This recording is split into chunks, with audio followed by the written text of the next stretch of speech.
Bonsoir Madame le ministre, je suis Credo Tété du journal Le Médium.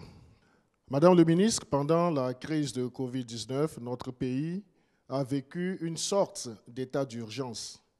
Comment se fait-il qu'on expérimente une situation avant de mettre en place l'arsenal juridique y afférent? Je vous remercie de votre question. En réalité, il faut dire qu'on n'était pas totalement dépourvu non plus. La Constitution du 14 octobre 1992 avait prévu et réglementé l'état d'urgence et l'état de siège et avait indiqué que ce seraient des textes organiques qui en préciseraient les modalités de déclenchement, de mise en œuvre.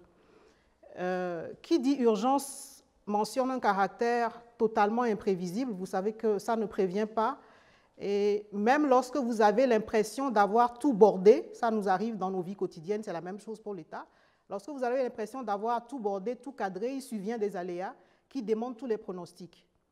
Et donc, dans le cadre du Togo, déjà en 2019, donc avant la pandémie, il y avait eu une certaine évolution au niveau de la révision du texte constitutionnel. Il y a eu donc cette ordonnance du 3 octobre 2020 qui a permis de prendre les mesures idoines pour faire face à la situation d'état d'urgence sanitaire qu'imposait la pandémie de Covid-19.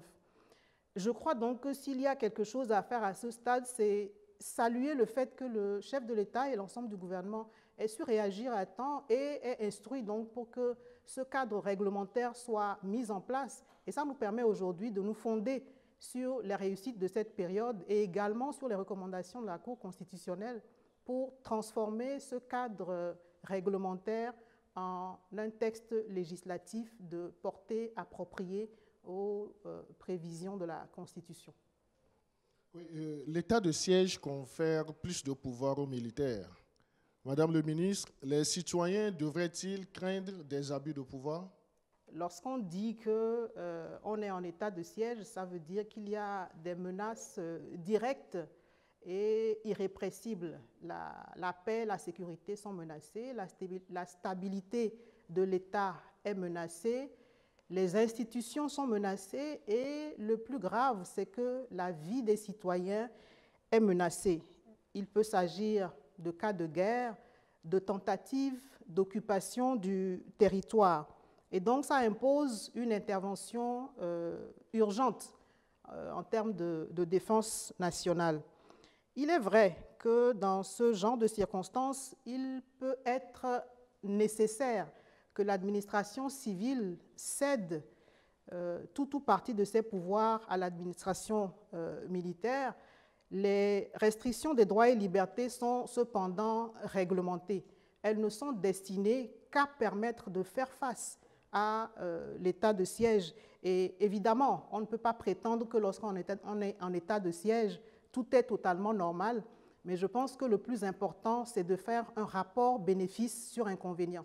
Et lorsque vous rapportez les restrictions aux libertés individuelles qui peuvent être partielles ou totales aux gains en termes de sécurité nationale et d'intérêt général, le calcul est vite fait et l'état de siège trouve donc toute sa justification. Je rappelle que c'est un état temporaire bien réglementé. Bonsoir, Madame le ministre. Bonsoir. Moi, c'est Michel Tchadia du journal Ouara les vainqueurs. Vous avez fait cas tout à l'heure de la Constitution de 1992. Cette Constitution avait prévu, ou bien a prévu, la mise en place du Conseil économique et social. Madame le ministre, combien de temps faudra-t-on mettre exactement avant de voir, en tout cas, ce Conseil mis en place? Et puis, justement, quel est le problème à ce jour nécessitant la révision de la loi organique numéro 2019-024? Très bien, merci pour votre question. Je pense, contrairement à vous, que le processus de mise en place du Conseil économique et social est bien avancé. Pourquoi je dis cela? Parce que c'est un organe qui, vous l'avez dit, a été créé par la Constitution de 1992. Des textes ont été pris, y compris les textes organiques. À ce jour, je peux vous dire qu'en dehors des textes organiques, le cadre réglementaire est créé. que les dispositions logistiques sont prises. Nous en sommes à l'étape de la désignation des membres du Conseil économique et social, et justement, la loi organique de modification dont vous parlez résulte de cette mise en œuvre qui est en cours, comme je vous le disais. Elle en résulte parce qu'à cet exercice, il a été réalisé qu'il y avait un certain nombre d'incohérences, de difficultés et d'insuffisances, notamment quant à la représentativité exhaustive de l'ensemble des secteurs d'activité pour pouvoir répondre aux missions que les textes ont dévolues au Conseil économique et social. C'est ce souci d'ajustement qui a donc amené à prendre cette loi organique modificative pour permettre que cette désignation se fasse dans les meilleures conditions, après avoir regardé au niveau des autres pays les meilleures pratiques en la matière, de telle sorte qu'une fois que le Conseil économique et social sera mis en place au Togo, il puisse pleinement répondre aux missions qui lui sont assignées dans le dispositif institutionnel de la République. Quels peuvent être éventuellement le profil donc, de ces membres?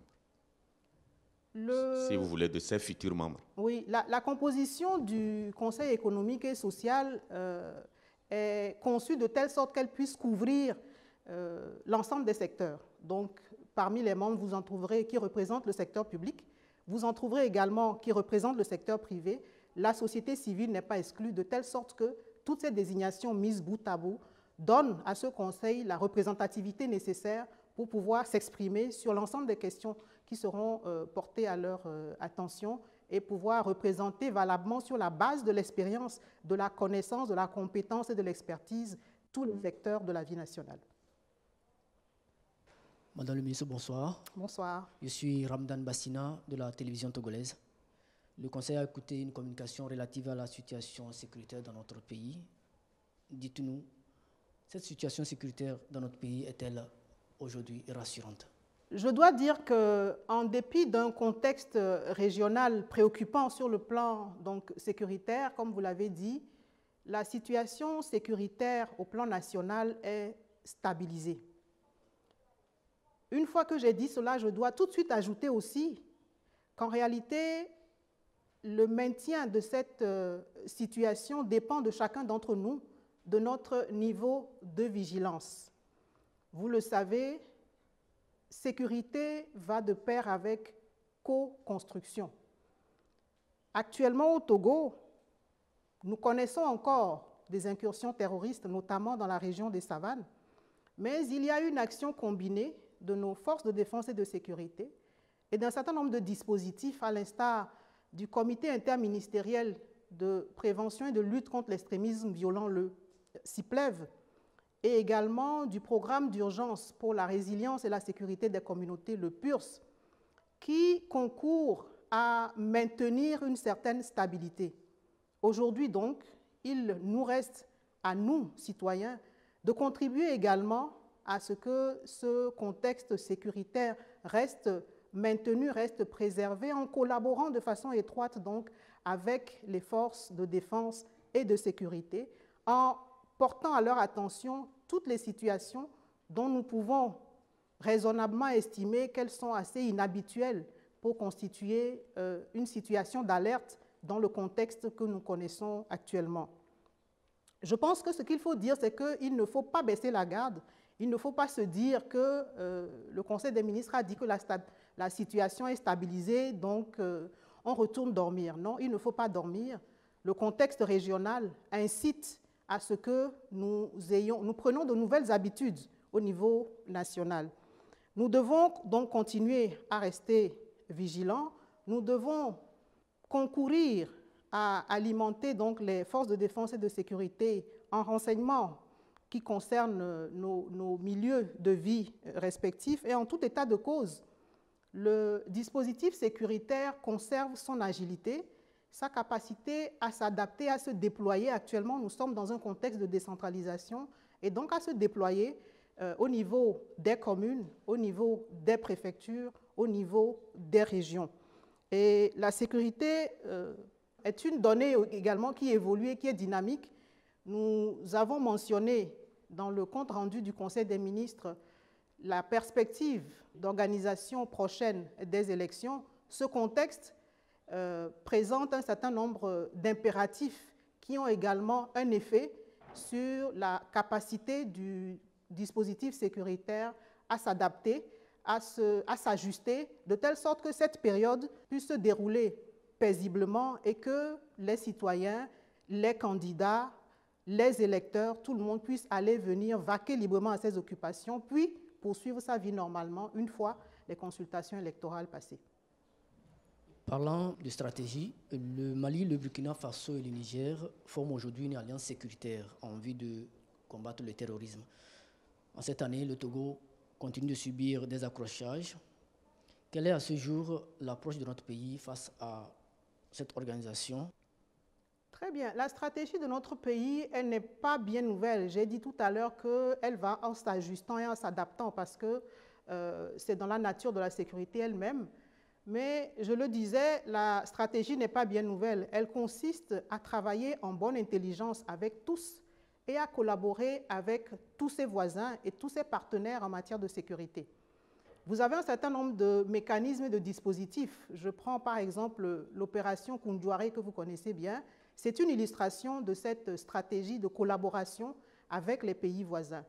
En dehors de l'opération Koundouaré, vous avez les rencontres périodiques entre les chefs des renseignements. Ces rencontres visent également à perfectionner la collaboration au niveau régional. Vous avez les sommets des chefs d'État qui sont également une illustration de cette stratégie de collaboration.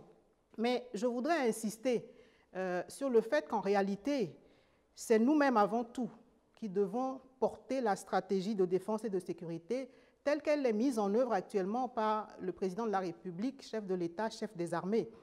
Et je voudrais vous proposer un triptyque pour ce faire. Ce triptyque est donc composé des mots civisme, solidarité et vigilance. Je pense sincèrement que si chaque Togolais fait sien ces mots, nous pourrons contribuer donc à cette stratégie qui est mise en œuvre au niveau national et permettre que la paix, la sécurité et la stabilité règnent sur la terre de nos aïeux.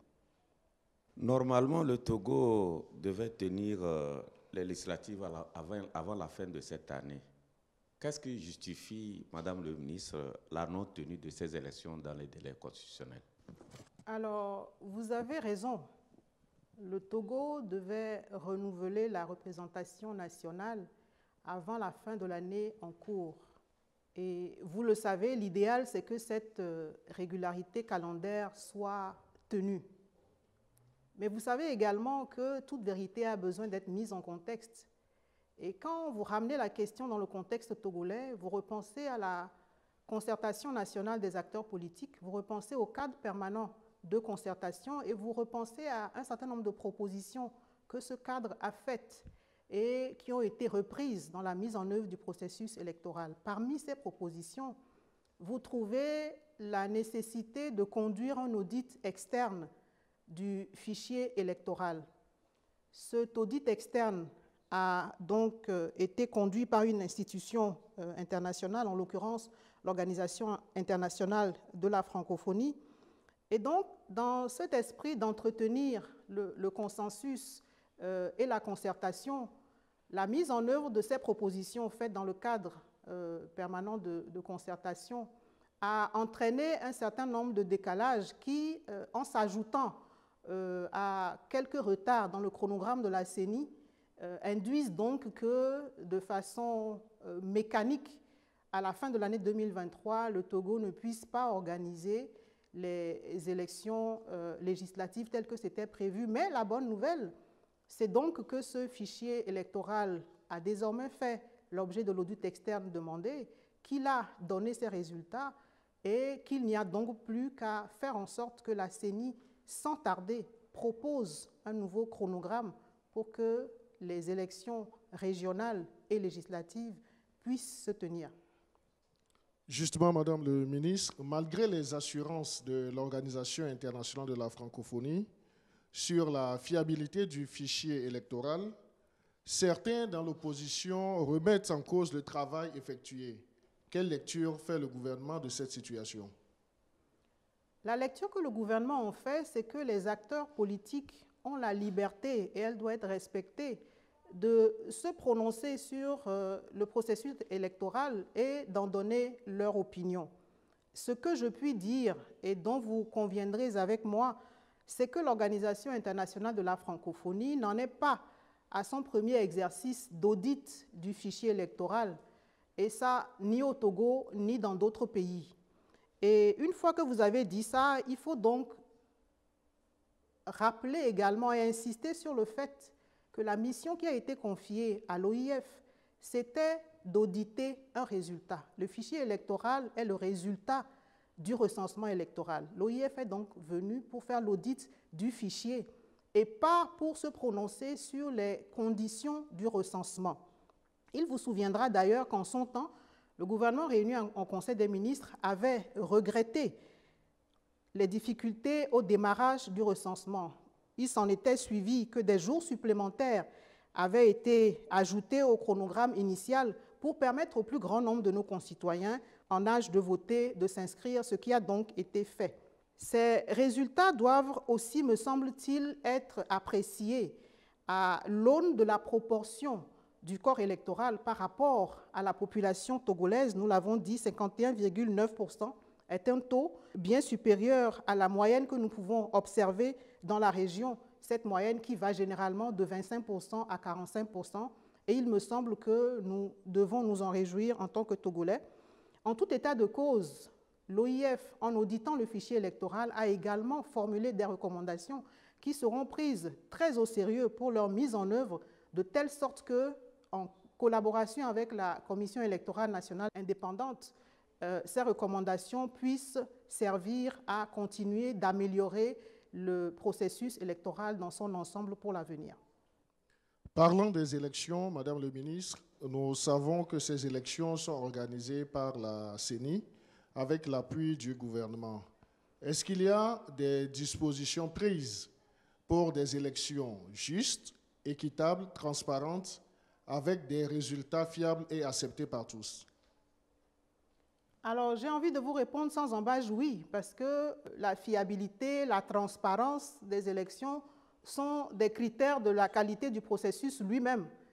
Et en tout état de cause, donc, dans notre pays, tout est toujours fait pour que les consultations électorales présentent ces caractéristiques. C'est la mission qui est confiée à la CENI, vous l'avez dit, avec l'appui du gouvernement togolais, et il en sera ainsi également pour les prochaines consultations électorales. Merci, messieurs les directeurs de publication, de votre intérêt et de la richesse des échanges que nous avons eus. Très bonne soirée à vous tous et à bientôt.